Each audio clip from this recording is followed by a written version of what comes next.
जय हिंद साथियों, welcome to BS से। उम्मीद करता हूँ बेहतर होंगे। इससे पहले वाली क्लास में मैंने आपको साथियों 2 नंबर वाले 6 प्रश्नों को हल करवाया था, जो कि बहुत ही मोस्ट इंपोर्टेंट है। और अब मैं करवाने जा रहा हूँ आपको 22 नंबर क्वेश्चन, जो आपके पेपर में स्टार्ट होगा। इसमें लिखा है कि नहीं 5 भागों करिए। जो आपके बोर्ड एग्जाम में पेपर आएगा, केवल उसमें केवल 5 प्रश्न करने होंगे क्वेश्चन नंबर 22 के। लेकिन मैं यहाँ पे 6 प्रश्न हैं, 6 का हल आपको सिखाऊंगा, जो कि आपके बोर्ड एग्जाम में बेहतर तैयारी करके जाना होगा। और उसमें से एक ना एक प्रश्न आपके बोर्ड एग्जाम में देखने को जरूर मिलेगा। सर, इससे पहले मैंने 4 नंबर वाले की 3 क्लास ले ली है, जो कि बहुत ही मोस्ट इंपॉर्टेंट है। उसको भी देख लीजिए, लिंक डिस्क्रिप्शन बॉक्स में आपको मिल जाएगी। शुरुआत करते हैं इस क्लास की। क्वेश्चन नंबर का लिखा हुआ है 22 का, 2 ऐसे धनात्मक विषम धनात्मक पूर्णांक ज्ञात कीजिए जिनके वर्गों का योगफल क्या हो 290 हो। तो आइए हल करते हैं। लिखेंगे माना पहला विषम धनात्मक पूर्णांक इक्वल टू एक्स। इंग्लिश में लिखेंगे list first positive odd integer number, okay, या ऑड इंटीजर बोलेंगे। और इसी तरीके से माना दूसरा विषम धनात्मक पूर्णांक बराबर x प्लस 2 होगा। आप कहेंगे सही 2 क्यों जोड़ दिए? अगर हम मान लो x को 1 मान लेंगे तो 1 में कितना जोड़े कि विषम बन जाए, 2 जोड़ देंगे। ओके, ये तरीका होता है साथियों। तो पहली संख्या ये होगी, दूसरी संख्या ये होगी। अब लिखा है जिनके वर्गों का योगफल 290 हो, तो लिखेंगे प्रश्नानुसार। क्या प्रश्नानुसार अगर हम लेकर चलेंगे तो ये क्या हो जाएगा? ये हो जाएगा साथियों x square plus x plus 2 का होल ऑफ स्क्वायर बराबर 290।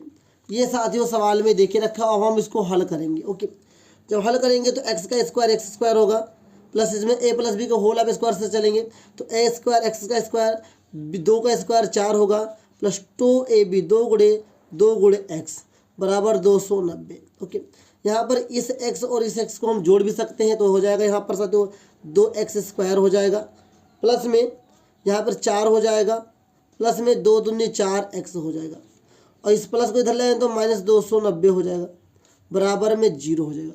उम्मीद करता हूँ ये आपको समझ में धीरे धीरे आ रहा होगा। अब हम लोग क्या करेंगे, ये हो जाएगा 2x स्क्वायर प्लस 4x, और ये संख्या ये भी संख्या प्लस माइनस माइनस होगा, 290 में से 4 जाएगी तो माइनस 286 बचेगा इक्वल टू 0। अब हम लोग क्या करेंगे, इन सभी में 2 कॉमन ले सकते हैं, तो हम लोग साथ 2 कॉमन ले लेंगे। तो यहाँ पर कुछ नहीं तो एक्स स्क्वायर बचेगा, प्लस 2 दूनी 4, यहाँ पे 2x बचेगा, माइनस 2 1 कम 2 चौको 8 2 3 6 बराबर 0। अब ये 2 वाला जब उधर चला जाएगा तो 0 हो जाएगा। तो हमारे पास जो बचा हुआ है क्या है, x square plus 2x minus 143 equal to 0। अब हमें गुणनखंड करना, फैक्टर करना है। ऐसा फैक्टर करना है, यहाँ पर इस वाले चिन्ह को देखा जाएगा तो माइनस करने पर 143 है क्या, 143 माइनस करने पर 2 आए और गुणा करने पर 143 है। ऐसे संख्या आपको लेकर आना है। तो कैसे देखिए ध्यान से, 143 का हम लोग क्या कर लेते हैं, पहले फैक्टर कर लेते हैं। ये साथियों क्या किससे कटेगा, 11 से कटेगा। तो 11 एकम 11, 11 3 33 और 13 एकम 13, तो 13 में से 11 जाएगा, 2 बच जाएगा, और 13 को 11 से गुणा करेंगे 143 आ जाएगा। तो हम क्या करेंगे, x square plus 13 minus 11 x minus 143 equal to 0। हम क्या करेंगे, एक्स स्क्वायर प्लस 13 एकम 13 एक्स हो जाएगा, minus 11 x minus 143 equal to 0। अब हम इसको नेक्स्ट पेज पर करेंगे। ध्यान से देखिएगा, यहाँ पर मैंने क्या बताया, जो हमारे पास ये सवाल है तो सवाल को यहाँ पर लिख लेंगे। जो हमारे पास सवाल था कि x square plus 13x minus 11x minus 143 equal to 0, ये हम लोग नेक्स्ट पेज से उतार लिए। हम लोग क्या करेंगे, इन दोनों में x कॉमन ले सकते हैं, यहाँ पर भी कॉमन लेंगे। इन दोनों में x कॉमन लेंगे तो एक ब्रैकेट में x प्लस 13 हो जाएगा। यहाँ पर क्या लेंगे, यहाँ पर माइनस 11 कॉमन लेंगे तो x 11 माइनस माइनस प्लस हो जाएगा, 11 एकम 11 11 3 33 इक्वल टू 0। तो बाहर वाला जो है वो एक ब्रैकेट में हो जाएगा पहले बच्चों, तो x माइनस 11 हो जाएगा, और अंदर जो ब्रैकेट कॉमन है उसको ले लेंगे x प्लस 13 इक्वल टू 0। तो क्या होगा, एक बार हो जाएगा x minus 11 equal to 0, x बराबर ये माइनस हो जाएगा तो प्लस में 11 आएगा। इधर देखेंगे तो x प्लस 13 इक्वल टू क्या होगा 0, ये प्लस में उधर जाएगा तो माइनस हो जाएगा, x बराबर माइनस 13। लेकिन साथियों आप कहेंगे x की 2 वैल्यू आगे कौन लेंगे, तो यहाँ पे जो हमारा सवाल था विषम धनात्मक पूर्णांक लेना है। तो धनात्मक मतलब क्या, ये प्लस में ये माइनस में है, तो हम इसको नहीं लेंगे और यहाँ लेंगे x की वैल्यू लिखेंगे। x का मान धनात्मक लेने पर, अतः x बराबर 11। तो x बराबर 11, तो चूंकि हमारी पहली संख्या x थी तो पहली संख्या क्या होगी 11 और दूसरी संख्या क्या होगी 13। तो लिखेंगे अतः पहली संख्या बराबर 11, दूसरी संख्या बराबर 11 प्लस 2 लिख सकते हैं, या आपकी इच्छा हो तो पहले x प्लस 2 वहाँ पर लिख दीजिए, या 11 प्लस 2 डायरेक्ट लिख सकते हैं 13, या पहली संख्या 11 और दूसरी संख्या 13, यही आपका क्या हो जाएगा आंसर हो जाएगा। उम्मीद करता हूँ कि आपको समझ में आया होगा। अगर कोई डाउट है तो आप पूछ लीजिए, बहुत ही आसान तरीके से मैंने बताया है, बहुत ही इंपॉर्टेंट प्रश्न है ये, आपको देगा साथियों सीधे सीधे 4 नंबर, जो कि बहुत ही इंपॉर्टेंट है, बहुत ही सरल सवाल है। आइए हम लोग आगे बढ़ते हैं, इसके अगले प्रश्न को देखते हैं। अब मेरे प्यारे साथियों इसका क्वेश्चन नंबर खा लिखा हुआ है, हाल लिखेंगे हम लोग 22 नंबर प्रश्न लगा रहे हैं, 22 का खा नंबर। सवाल लिखा है कि सिद्ध कीजिए कि दो संकेंद्रीय वृत्तों में बड़े वृत्त की जीवा छोटे वृत्त को स्पर्श करती है, स्पर्श बिंदु पर समद्विभाजित होती है, ये हमें सिद्ध करना है। तो देखिए ध्यान से, हम एक वृत्त बनाएंगे, दो वृत्त बनाएंगे, एक बड़ा सा वृत्त बनाएंगे, ओके, और एक छोटा सा वृत्त बनाएंगे। चलिए मैं यहाँ से एक लाइन खींचता हूँ, क्यों? क्योंकि कहता है कि सिद्ध कीजिए कि दो संकेंद्रीय वृत्त दोनों का केंद्र एक है, बड़े वृत्त की जीवा, तो जो यहाँ पे ये यहाँ से यहाँ तक काटा गया, बड़े वृत्त की क्या हो गई जीवा हो गई, और इसके लिए स्पर्श बिंदु का काम करेगा, स्पर्श रेखा के काम करेगा। ओके, ध्यान से देखिएगा, हम इसको ओ मानते हैं, इसको हम ए मानते हैं, इसको हम पी मानते हैं, इसको बी मानते हैं, इसको हम सी मानते हैं। ध्यान दीजिए, तभी आप समझ पाएंगे।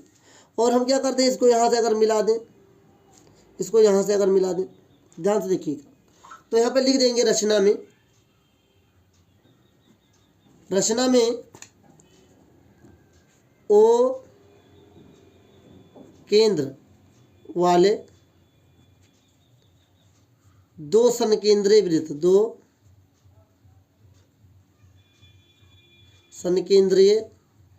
वृत्त लिया। ओके, चित्र में ए बी बड़े वृत्त की जीवा है तथा छोटे वृत्त की स्पर्श रेखा है। ओके, स्पर्श रेखा हो गई और इसके लिए जीवा का काम करेगा। और यहाँ लिखेंगे माना बड़े वृत्त की त्रिज्या बराबर कैपिटल आर मान लेंगे। ओके, माना छोटे वृत्त की त्रिज्या स्मॉल आर मान लेंगे। तो छोटे वृत्त की त्रिज्या ये स्मॉल आर होगा, ये कैपिटल आर होगा, ये कैपिटल आर होगा। यहाँ पर देख रहे हैं दो त्रिभुज बन रहा है, तो अगर दोनों त्रिभुज से हम बात करें तो चूंकि यहाँ पर भी 90 डिग्री कोण बनेगा, यहाँ पर भी 90 डिग्री कोण बनेगा। सिद्ध क्या करना है ये मैं बता देता हूँ, ठीक है। ध्यान से सिद्ध करना है कि जो AC है ना, देखिएगा AC बराबर BC हमको सिद्ध करना है। ओके, अब आइए हल करते हैं। ध्यान से देखिएगा, बहुत ही आराम से लगाएंगे। तो लिखेंगे त्रिभुज, यहाँ ACO में, पर ACO में देखेंगे तो हमें AC नहीं पता है, बल्कि OC पता है, और क्या है AO भी पता है। तो हमें क्या पता है, ये तो नहीं पता है AC। इस सवाल को 2-3 तरीके से लगा सकते हैं, जिससे भी जितने भी टीचर से पूछोगे अलग अलग तरीका होगा, तो कन्फ्यूज मत होइएगा। ओके, तो जब हमें AC निकालना है तो AC क्या है, यहाँ पर आधार है, तो हम लोग पाइथागोरस प्रमेय का उपयोग करेंगे। AC यहाँ पर आधार है, आधार बराबर क्या होता है साथियों, कर्ण की भुजा, कर्ण मतलब क्या है R, कैपिटल R का स्क्वायर माइनस स्मॉल r का स्क्वायर, स्मॉल r स्क्वायर, इसे समीकरण 1 मान लेते हैं। ओके, ठीक इसी प्रकार इसमें देखें तो त्रिभुज O या त्रिभुज B है, सॉरी BCO में देखेंगे तो क्या हमें BC निकालना है। तो BC इक्वल टू क्या हो जाएगा, यहाँ पर लंब क्या है कैपिटल R है, सो यहाँ पर कर्ण क्या है कैपिटल R है, तो कैपिटल R स्क्वायर माइनस क्या होगा स्मॉल r स्क्वायर। अब देखेंगे इस समीकरण एक माना, इस समीकरण हमने 2 माना, मैंने शॉर्टकट कर लिया, आप डायरेक्ट भी कर दोगे कोई काटेगा नहीं। तो लिखेंगे समीकरण 1 व 2 से AC = BC, और यही हमको सिद्ध करना था। उम्मीद करता हूँ समझ में आएगा। हैंस प्रूव्ड, बहुत ही आसान तरीके से मैंने बताया है। एक और तरीका है लेकिन थोड़ा लंबा पड़ रहा है और थोड़ा कठिन है, इसलिए मैंने उसको नहीं बताया। अगर कोई डाउट है तो कमेंट करके पूछ लीजिए। अभी तक हमने 2 प्रश्न हल किए हैं, बहुत ही आसान प्रश्न है, बस आपको प्रैक्टिस करने की ज़रूरत है। मान लेते हैं आपके बोर्ड एग्जाम में 6 प्रश्न आ गए, 6 प्रश्न आ गए 4 नंबर वाले में, और आपके पास 5 प्रश्न ऐसे हैं जो कि संख्यावाची हैं, 1 प्रश्न ऐसा जो सिद्ध करने वाला है, तो मैं कहूँगा संख्यावाची पे ज़्यादा फोकस करिएगा, क्योंकि उसमें आपको कैलकुलेशन कर लेंगे तो आपका सवाल सही चला जाएगा। सिद्ध करने वाले को थोड़ा सा भी डाटा गलत कर देंगे तो सिद्ध वाला सवाल अधिकतर गलत जाते हैं बच्चों से। इसलिए मैं कहूँगा 6 में से केवल 5 करने होते हैं, तो उस प्रश्नों को चुनिएगा जो आपको अच्छी तरीके से तैयार होता है। आइए साथियों आगे बढ़ते हैं। क्वेश्चन नंबर ग में लिखा है कि चित्र में यदि LM, जो LM है वो पैरेलल है साथियों CB के। ओके, ध्यान से देखिएगा, ये चिन्ह लगा लेंगे अपने कॉपी में तो आपको समझने में भी मदद मिलेगा। बोर्ड एग्जामिनर जो होगा वो अच्छे से समझ जाएगा, जो स्टूडेंट्स है उसको विधिवत जानकारी है। और जो LN है साथियों, ये वाली लाइन वो CD के क्या है, पैरेलल है, मतलब बराबर है। तो सिद्ध करना है कि AM/BM बराबर है AN/DN की। आइए सिद्ध करने के लिए हम लोग शुरू करते हैं अपने क्रियाकलाप को। ध्यान से देखिएगा, हल लिखेंगे, लेकिन आपको अपने बोर्ड कॉपी में यहाँ से शुरू करना है। मैं यहाँ से कर रहा हूँ लेकिन आपको बोर्ड कॉपी में यहाँ से करना है। हल लिखेंगे, पहले त्रिभुज लेंगे ABC, तो लिखेंगे त्रिभुज ABC में, ABC में जो LM पैरेलल है किसके है, वो CB के है, CB है। ये क्या है, दिया है, सो लिख लेंगे दिया है। तब जब किसी भी त्रिभुज में साथियों 2 लाइन क्या होती है, पैरेलल होती हैं आमने सामने की, वहाँ कौन सा त्रिभुज काम करता है, कौन सा सूत्र काम करता है, थेल्स प्रमेय। तो लिखेंगे तब थेल्स प्रमेय से, थेल्स प्रमेय से क्या होगा, मैं कहूँगा कि जो इसका रेशियो होगा बराबर होगा। मतलब कि जब कह सकता हूँ मैं कि क्या होगा, AM/BM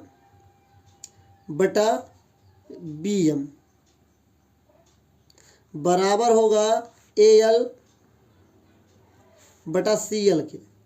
उम्मीद करता हूँ ये समझ में आ गया होगा। AM/BM बराबर में AL/CL, इसे समीकरण 1 मान लेते हैं। और अब नीचे वाले त्रिभुज लेंगे ADC। अब लिखेंगे त्रिभुज ADC में, इस त्रिभुज में क्या है, LN पैरेलल CD दिया है। तब थेल्स प्रमेय से, थेल्स प्रमेय से ध्यान से देखिएगा, जहाँ पे 2 रेखाएं आमने सामने 2 लाइन बराबर होती हैं किसी त्रिभुज में, तो थेल्स प्रमेय लगता है पैरेलल वाले में। तो थेल्स प्रमेय क्या कहता है कि इनका जो अनुपात हो वो बराबर हो। तो कह सकता हूँ यहाँ से, ध्यान से देखिएगा, तो यहाँ से क्या हो जाएगा आपका कि AN, ध्यान दीजिएगा तभी आप समझ पाएंगे, तो AN/DN बराबर होगा AL/CL के। समीकरण से 2 मान लेंगे। अब अगर समीकरण 1 और 2 की बात करें मेरे प्यारे विद्यार्थियों, तो दोनों में क्या AL/CL एक कॉमन है, AL/CL कॉमन है। तो लिखेंगे यहाँ पर, ध्यान से देखिएगा, लिखेंगे समीकरण 1 व 2 से, समीकरण 1 व 2 की बात करेंगे साथियों, तो ध्यान से देखिएगा यहाँ पर क्या है, AL/CL वाले कट जाएंगे, इसके सामने ही आ जाए, तो लिख देंगे AM/BM बराबर AN/DN। अब ध्यान से देखिएगा, हमें सिद्ध क्या करना है, AM/BM, ये सही, लेकिन AN/DN। ओके, ध्यान से देखिएगा।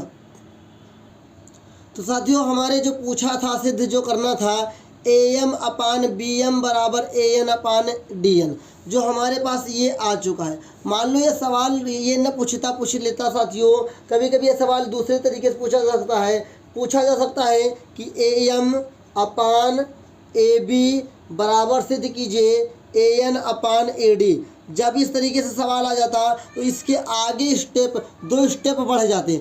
अगर आप इस प्रकार के सवाल को भी सीखना चाहते हैं तो डिस्क्रिप्शन में आपको लिंक मिलेगी, उस क्लास को देख लीजिएगा। बाकी जो सवाल का डिमांड था मैंने आपको समझा दिया, लगा दिया। तो लिख देंगे हैंस प्रूव्ड, क्या लिख देंगे, हैंस प्रूव्ड, मतलब अब हमारा सिद्ध हुआ। उम्मीद करता हूँ आपको समझ में आया होगा, और कोई डाउट हो पूछ लीजिए। सवाल बहुत ही आसान होते हैं, बस आपको प्रैक्टिस करने की ज़रूरत होती है। आप अच्छे से प्रैक्टिस करेंगे तो आपको ज़्यादा जानकारी मिलेगी। आइए आगे बढ़ते हैं इस प्रश्नों को हल करने की वेड़ा में।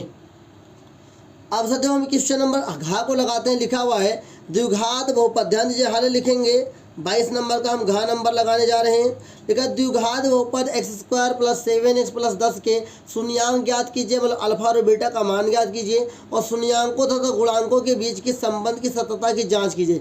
बहुत ही इंपॉर्टेंट प्रश्न है, ध्यान से देखिएगा। हल लिखेंगे सबसे पहले दिया है कि x² + 7x + 10, ये देखिए रखा है समीकरण, ठीक है। हम माना x² + 7x + 10 = 0।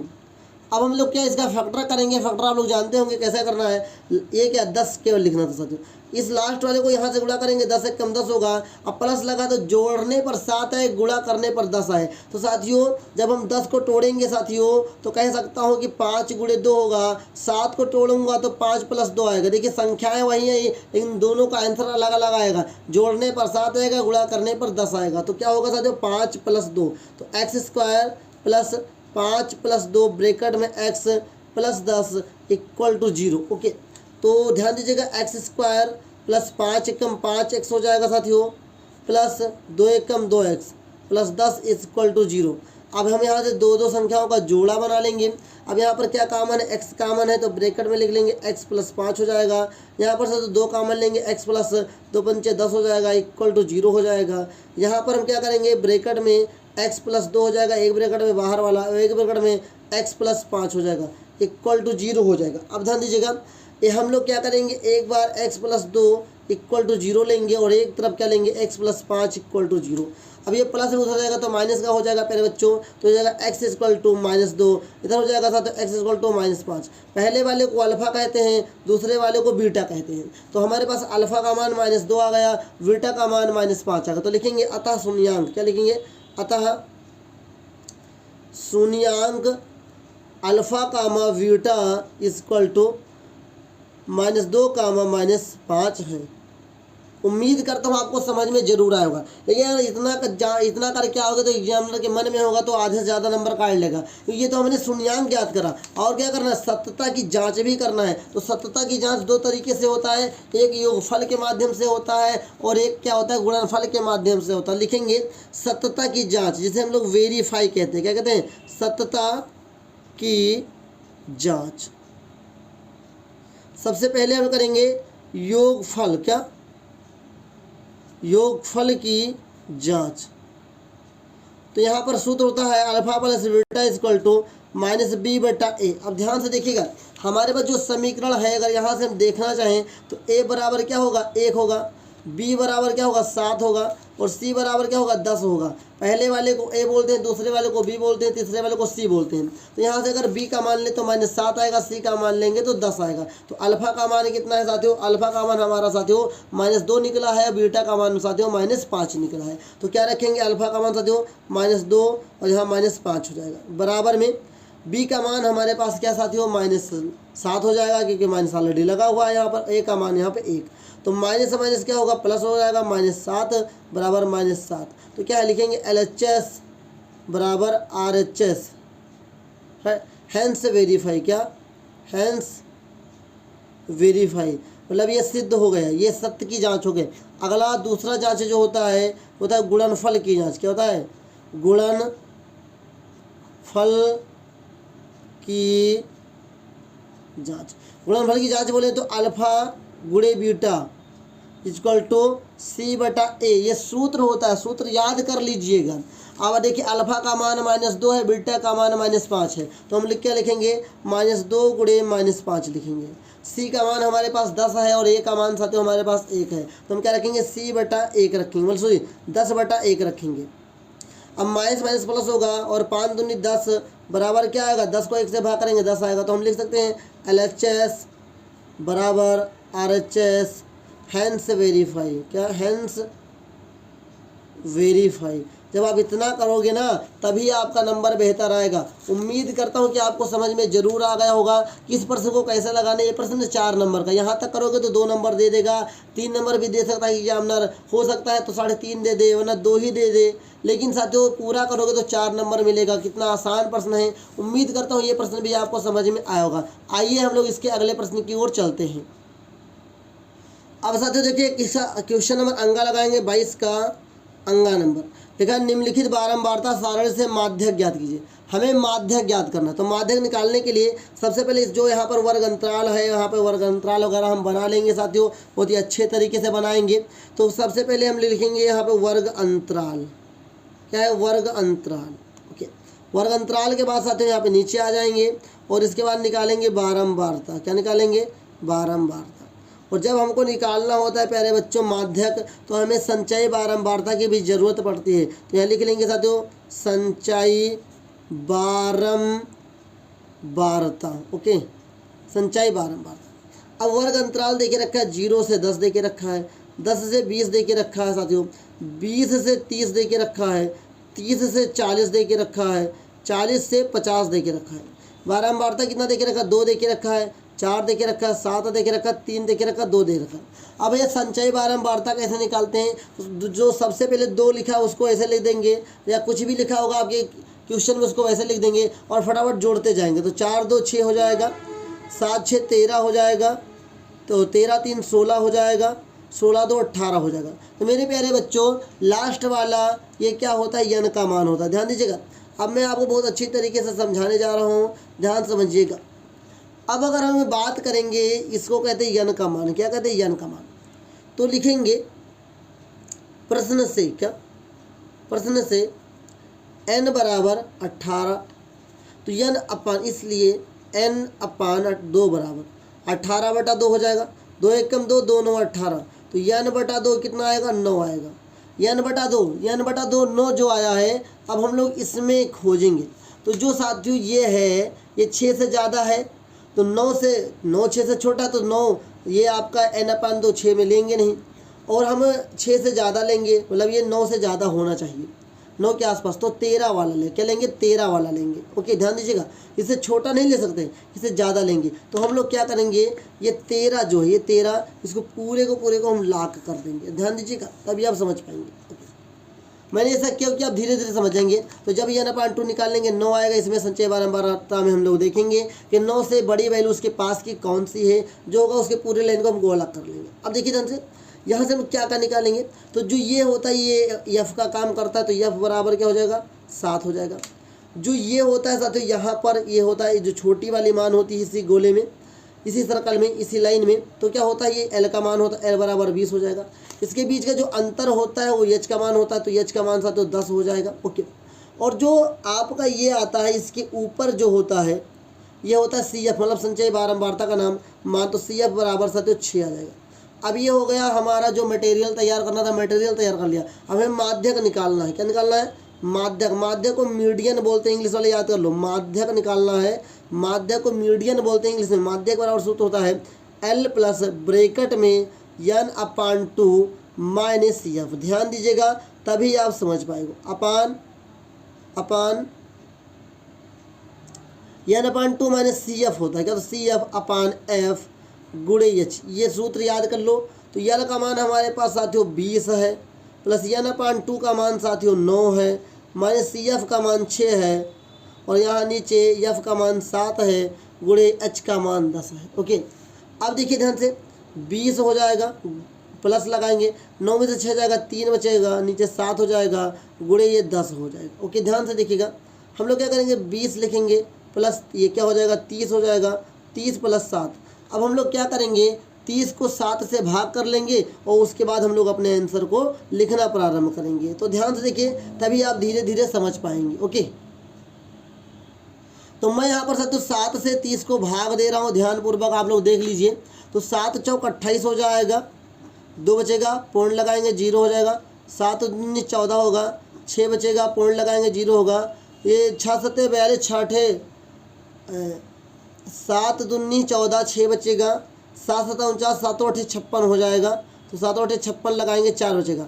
अब पॉइंट के बाद 2 अंक तक ये लिया जाए, ज़्यादा लेने से कोई फ़ायदा नहीं। तो जब हमने इसको भाग किया तो कितना है, 4.28 आया। तो हम लोग क्या लिख सकते हैं यहाँ पर, 20 क्या लिखेंगे, 20 प्लस 4.28, जब इसको जोड़ेंगे तो कितना होगा, 24.28। ये अपना क्या होगा, आंसर हो। तो लिखेंगे अतः, लिखेंगे यहाँ ध्यान से देखिए, क्या लिखेंगे, अतः इस बारंबारता सारणी का माध्यक 24.28 है या होगा। उम्मीद करता हूँ आपको ये सवाल समझ में आया होगा। बहुत ही आसान लगा होगा। ये प्रश्न वाकई बहुत ही आसान होते हैं, बस आपको कैलकुलेशन करने की ज़रूरत होती है।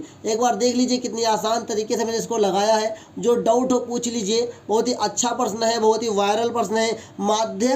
माध्य और बहुलक से सवाल आते ही आते हैं। कुल मिला के साथियों जो 13 चैप्टर है और जो 14 चैप्टर है, से मिला के 10 नंबर के सवाल आते ही आते हैं। इसलिए आप अच्छी तरीके से तैयार कर लीजिए। बहुत ही इंपॉर्टेंट प्रश्न है। उम्मीद करता हूँ आपको समझ में आया होगा। और आइए इसके अगले प्रश्न की ओर चलते हैं। देखिए तो क्वेश्चन नंबर 4 लिखा है, एक थैले में 5 लाल गेंद हैं और कुछ नीली गेंदें हैं। यदि इस थैले में से नीली गेंद निकालने की प्रायिकता लाल गेंद निकालने की प्रायिकता की दुगनी है तो थैले में नीली गेंदों की संख्या ज्ञात कीजिए। बहुत ही आसान प्रश्न है, ध्यान से देखिएगा। तो लिखेंगे, क्या लिखेंगे, ध्यान से देखिएगा। माना, पहले लिखेंगे माना थैले में नीली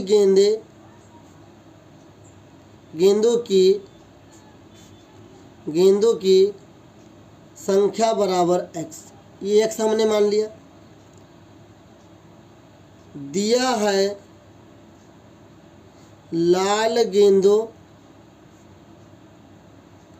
की संख्या बराबर 5। तो जब नीली x है, लाल 5 है, तो कुल गेंद कितने होंगे, लेकिन इसलिए कुल गेंद बराबर x प्लस 5। ये हो गया कुल गेंद। उम्मीद करता हूँ ये आपको समझ में ज़रूर आया होगा।